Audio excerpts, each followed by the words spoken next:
Here's where I set my table so that we all stay seated for the whole time.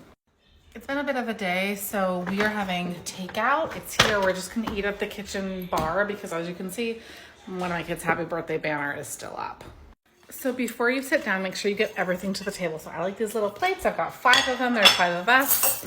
Forks, paper towel. This is really important. It's like not a super fancy dinner tonight. It's takeout, so I brought a roll of paper towels. One of my goals is that I do not ever get up. I'm going to anchor my kids through the whole meal. They've had a big weekend, and so they're reliably going to be a little bit cranky. So my anchoring is going to be important. I'm going to sit between the two that are the edgiest. My husband is probably going to join us a little bit late, and so I can't really put him next to anyone. We're going to all sit around the bar. I've also got the hot sauce. That's for me. I've got the salt and pepper. I've got water. That's what we're having to drink. I've got cups.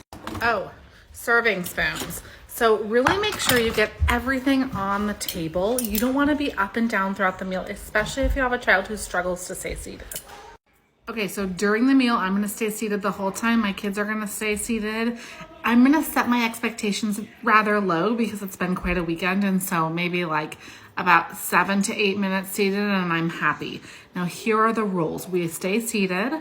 I'm going to reduce crosstalk because I know they're already edgy. So you probably hear a show on in the background. I'm going to turn that off. The dishwasher, laundry, all that stuff is off. Radio is off. And I'm going to get uber present. The only thing that I'm going to say during this meal to my kids is presence and praise when they ask for something. I'm going to give small portions, a spoonful, so that they have lots of opportunities to ask for more. If they forget to say please or thank you, I'm just going to go for up. More please, or rice please, or thanks for passing, so I can do the modeling without having really big expectations.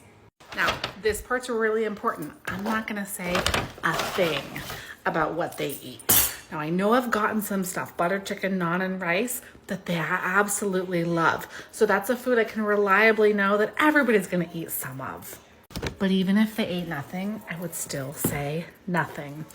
Unless your child has a medical reason, like your pediatrician has told you to monitor their food intake, their calories, don't do it. It's not worth it. And the vast majority of children are going to feed their bodies what their bodies need to eat. Don't get into battles about one more bite of this and one more bite of that. What a bite is rather subjective, and it's going to set you up for yuckiness.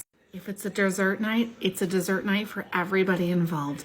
You can serve it with the meal, you can serve it after the meal, but you are not going to get into battles around how much you can eat, and does that mean you can have dessert? Yuck. Here's my table. It's ready. Now I'm going to prime my kids' dinner in 1 minute, and then we're going to sit down and eat. Get present.